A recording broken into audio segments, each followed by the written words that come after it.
How you guys doing? Just a casual chat today. Just got done mowing the yard. It's a funny kind of thing that happens in a small neighborhood. Um, on the weekends, there's a sort of chain reaction that happens. One neighbor starts to mow, and then everybody just kind of starts mowing, and that's kind of what happened. Just a good reminder that I needed to do it. There's an airplane. But it's the weekend, and it's a beautiful Saturday. So I think we're gonna have a little bit of Elizabethan mixture. Something that got me into pipe smoking was the movie There Will Be Blood, just based off of a Upton Sinclair novel called Oil. Now, I started to read the Upton Sinclair novel, and it was very different from the movie, from what I could tell.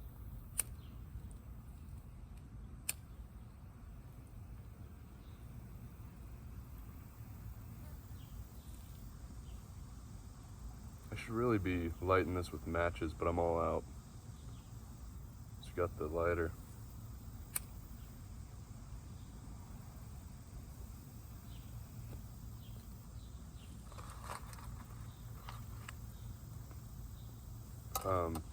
But There Will Be Blood.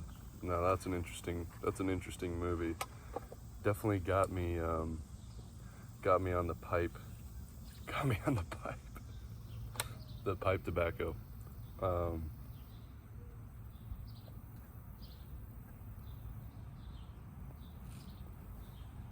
So good.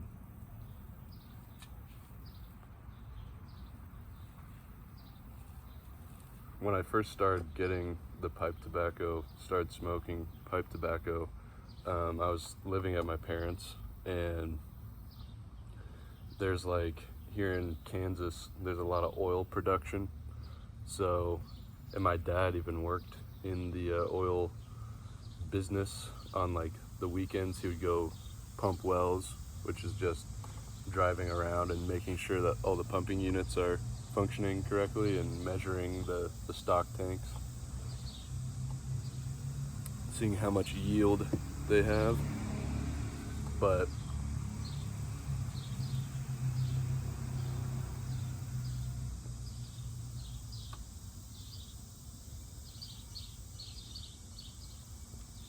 that being said, there's a lot of these oil tanks around here, and there were oil tanks like very close by my parents' house. Like, you could just walk right to them. They're like in our backyard practically. And one day, it was a stormy kind of winter day, and lightning was striking.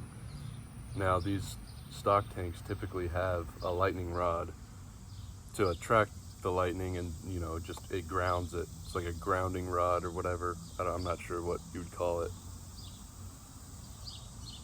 but the grounding rod did not work very well.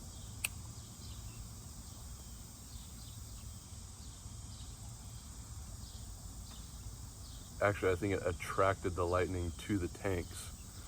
So lightning struck and blew up one of the tanks. Now there's multiple, and they're connected by a line. So oil comes into a gun barrel. Well, they call it a gun barrel. It siphons out the oil, and the salt water separates it. So the gun barrel is full of salt water, and then the oil goes into the tanks. So then there's multiple lines. So one fills up, and then the other gets oil deposited in it. So one tank blows up, the top comes off, boom, and it's just on fire. So there's an oil fire at this point. And we heard the lightning because it's really loud. It struck like, obviously, it would have been like 100 something well, not 100, 300 feet away from our house. So it was loud, but it was so loud, and like you felt it in the ground, like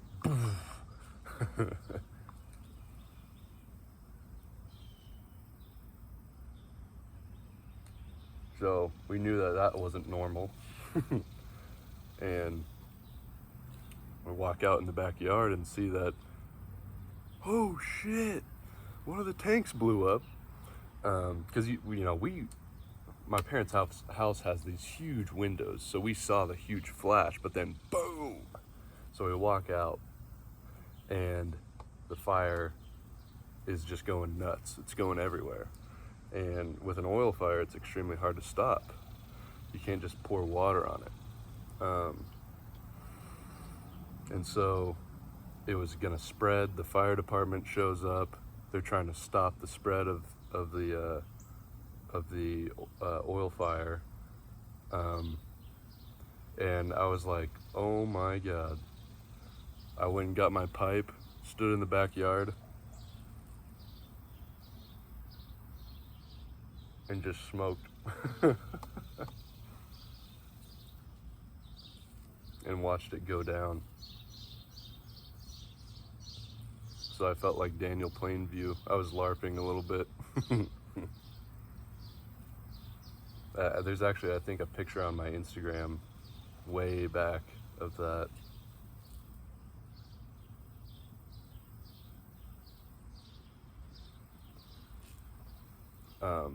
But yeah, just kind of that moment was surreal, because it was odd.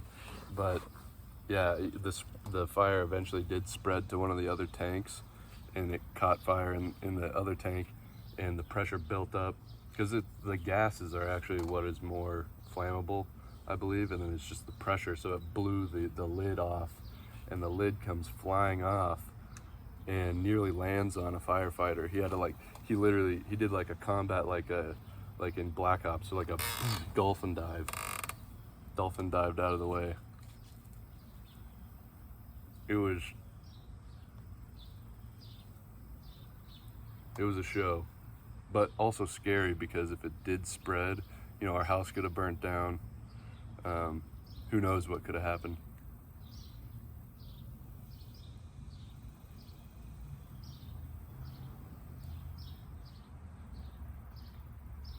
But I've been reading Sorrows of Young Werther, and what a good book. I haven't finished it yet. I know it's a short book, but I like to read pretty slow, and Goethe is just an incredible artist, and you definitely get the sense that he put everything he had into that, like real feelings that he had. But when Werther falls in love with Charlotte, or Lotta, it's very interesting. It's like he's sort of a hopeless romantic type of guy, which I feel like I have that tendency as well sometimes, but he's a very poetic kind of soul that is definitely driven by his emotions, like his emotion for love, his emotion for, like, he's just a romantic, everything is in poetry, romantic poetry, like writing about the beauty of nature, and which is funny, because then in Faust he kind of pokes a little fun at beautifying nature to an almost like sexual extent, where it's like, when we talk about nature, a lot of the time it's explained, it's kind of a gendered, like feminine, like mother nature,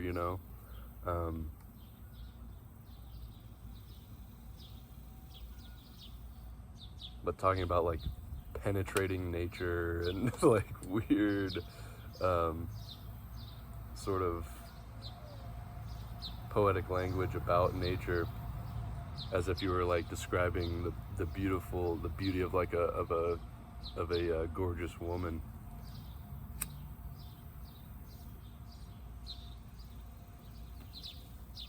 And then Goethe makes fun of that through Mephistopheles, or Mephistopheles is like, quit doing that.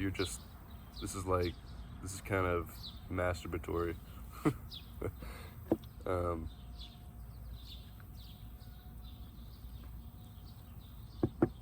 But I assume it's it's almost like a self-critique that he's like, he knows.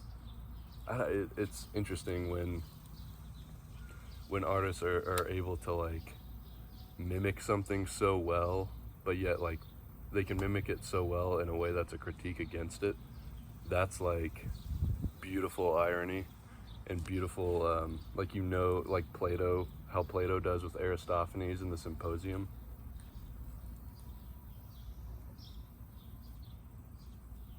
He's able to write Aristophanes so well that it's just like, oh yeah, that's him. But it's like a making fun of him in a way. And that's the difference between, like, people are really into, around here, people are very conservative and very like Daily Wire subscribers. And the Daily Wire puts out all these like the Daily Wire pack of like the Daily Wire squad. They try to come out with like some funny stuff apparently.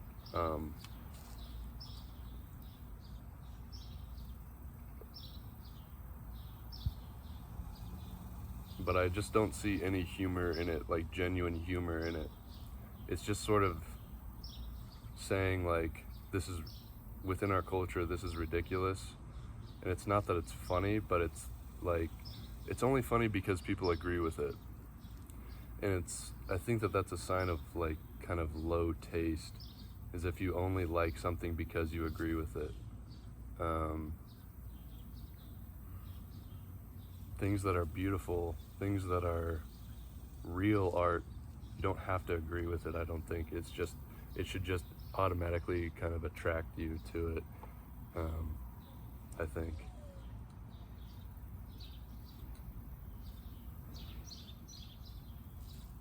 And maybe it is like a genuine thing for a lot of people, where they genuinely do think it's funny, and maybe it's just my own reading of it where I'm like, this is not funny. How do you, and then I'm just reading in that they think it's funny because they agree with it. But I've seen examples of people, like the music taste around here, country music. That's like, everybody loves country.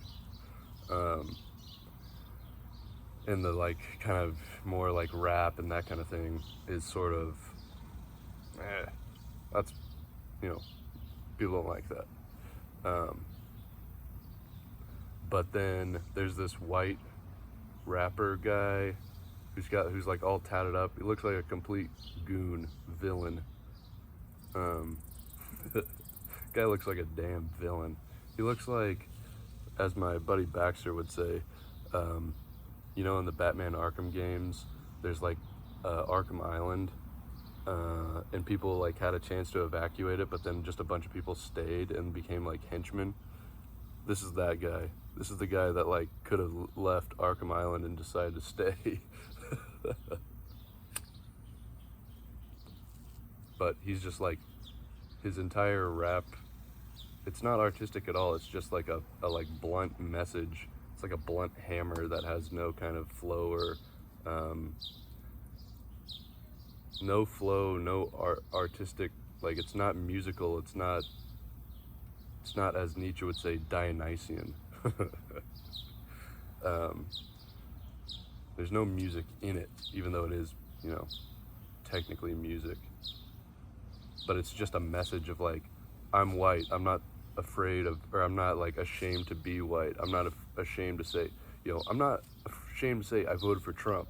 It's like, I understand like the kind of drive or the role that's filling for people, that like they feel, because people want to feel victimized, like no matter what, people want to feel like they're like there's some sort of resistance or enemy to them. Um, People need opposition of some sort, and if they don't have one, then they will find one, which I think is a little bit, I don't know, I just think there's better things you could be doing with your time.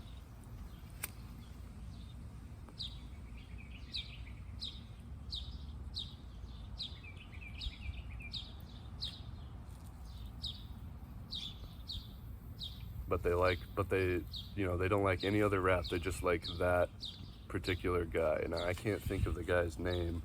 And if you like him, if you know who I'm talking about, and you like him, whatever, man. Hey, that's great. My reading into it, because I can't help but try to like psychologize things.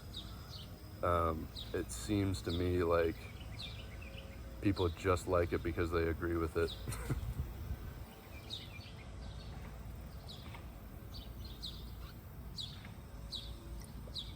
But people are so used to like hearing things that they agree with, especially with, you've heard this point a million times of just the echo chamber on the internet or whatever.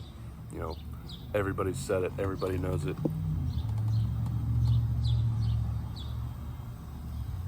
But anyways, I was talking about Werther, I think. He kind of deifies Lota, and turns her into this sort of god or goddess, and says that he can't pray to anybody but Lota, which is, in Dante, I believe, the first circle of hell is for lovers, which is like a lesser sin because they were close to loving the right thing. At least the sin was loving. They were close to loving the right thing, which would be God. They just fell in love with the wrong form, I guess, in like a platonic sense. They fell in love with the imperfect form, I guess.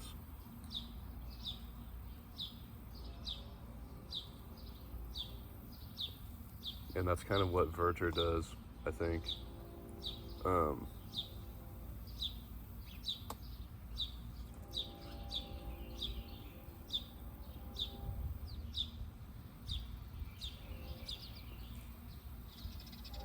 But it's kind of interesting reading that, and then seeing that Werther keeps a copy of Homer with him. He loves Homer, specifically the Odyssey, which, because he feels like a wanderer, like he doesn't belong anywhere, because he's meeting all these people that are kind of in a, he's pretty well off. He's just kind of a guy that gets to like travel around and, I don't want to say sponge, but basically sponge off of mommy's money.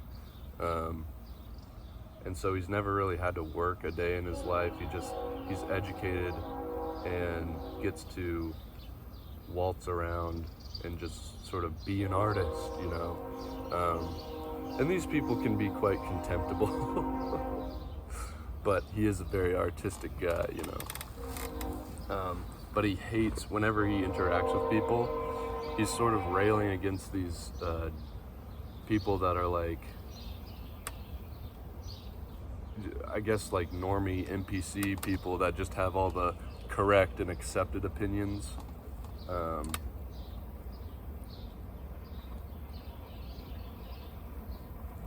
He's like, these people are smart, like they're academically like book smart, but they have no like originality, and they're so concerned with like expressing themselves in this perfect box that is accepted, so they never like shake or break any kind of mold, and they're just these sort of bourgeois lackeys of thought in a way.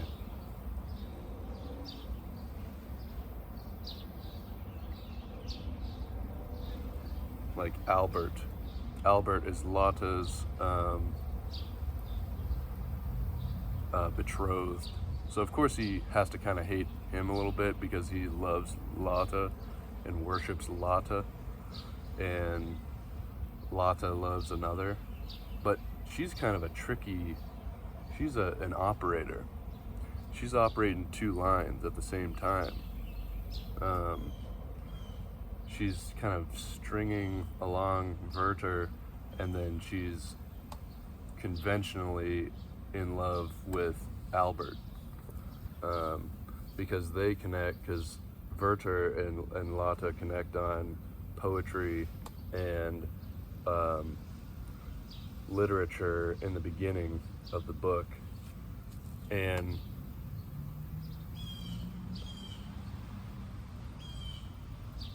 they speak a sort of different language than she does with Albert. Because every time Albert is like very against any kind of emotionality, it seems.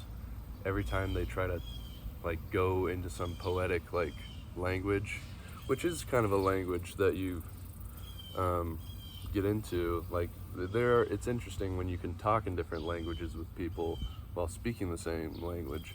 I was speaking to a lovely viewer, I can't remember who it was, on Instagram, which, by the way, my Instagram, people have been asking, it's just the same name, Silas Schmidt, on Instagram, same profile picture and everything, but I love it when people reach out to me and they send me a voice message. That's the best. I will probably respond to you if you send me a voice message, because I want to hear your voice. I understand if you're not a native English speaker, you might be a little self-conscious, but every time somebody's a little self-conscious and then I eventually get them to send a voice message, I'm always like, you speak beautifully. Like, you guys are great. But, I don't know. Oh, but we were talking about irony as a language. And there's a sort of, when you get to know somebody and you kind of, when you first meet somebody and I can't help but be ironic sometimes and just speak in that kind of mode of irony.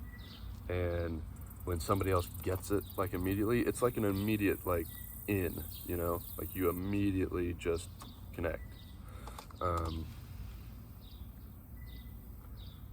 But that's an interesting language which you can speak to people.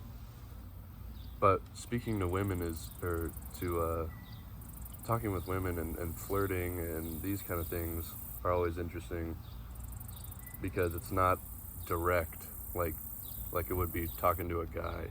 It's always kind of, there's another like underlying current to what's being said, which is beautiful because it's in the same kind of way that you have to read books.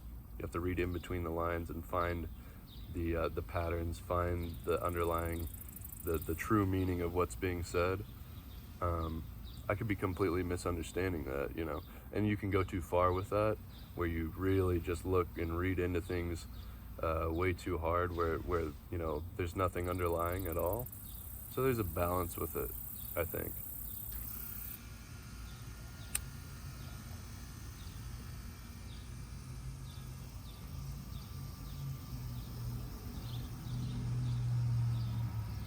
Maybe that's why women like poetry so much. Because there's some kind of, you don't just read it and be like what was it Nietzsche was saying about that? I think he said that when thinking about poetry, I've read the aphorism before. It was on the utility of poetry.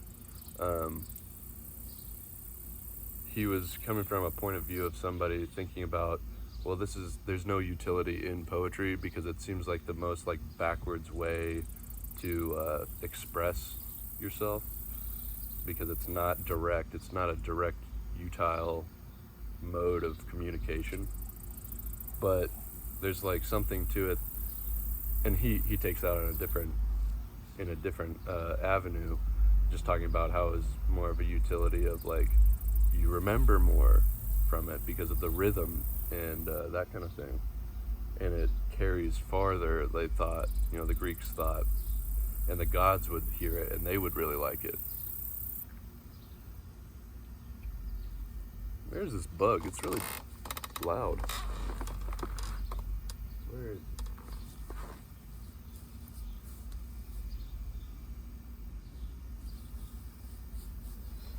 could have swore he's in that bush.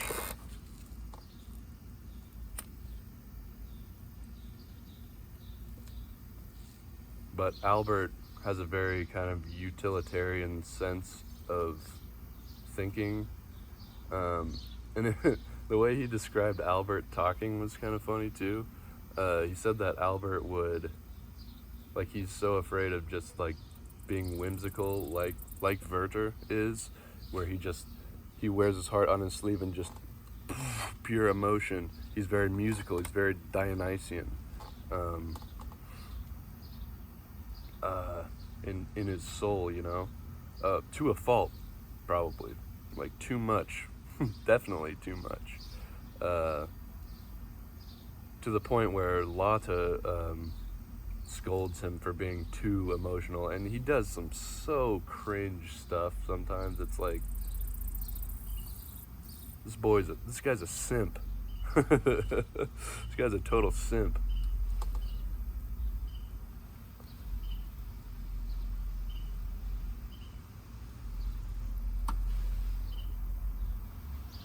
But Albert,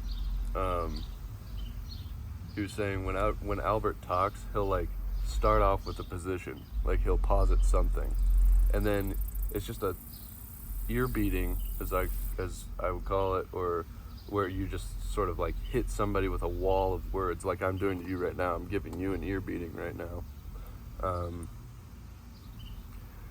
But what he does is he'll just say something and then infinitely regress and like slice bits off of the argument until it's like reduced to the smallest possible.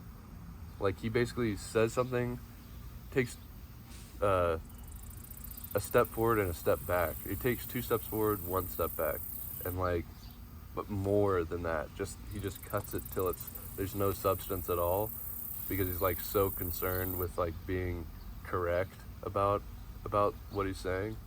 And this is so true. Like, you meet people that are like this, and it's like, I think that's part of what has been created through Reddit and through, I don't know what all, but you know, you find most of those guys on Reddit, but in real life as well, where people are unable to just go with, like, have any kind of flow, and things have to be like on the face, directly, academically approved and like agreed upon by independent fact checkers.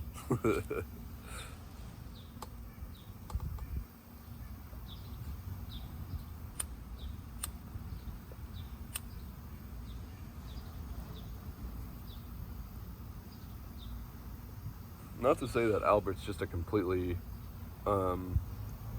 he's not a complete like actually guy, but you get a sense that might be kind of the case in Germany at that time, which is part of what Nietzsche hates on the Germans so hard for not being artistic at all.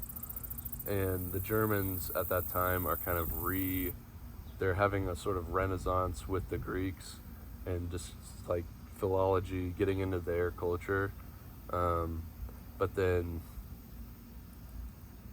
they're kind of thinking that they might be the next Greek people.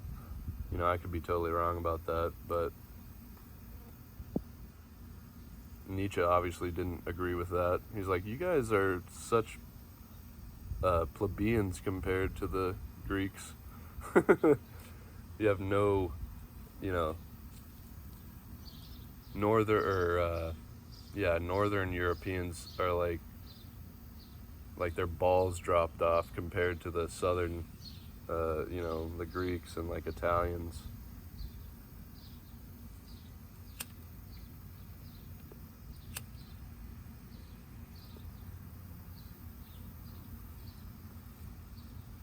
Anyways, hope you guys are enjoying your weekend. Hope you go out and get some sun.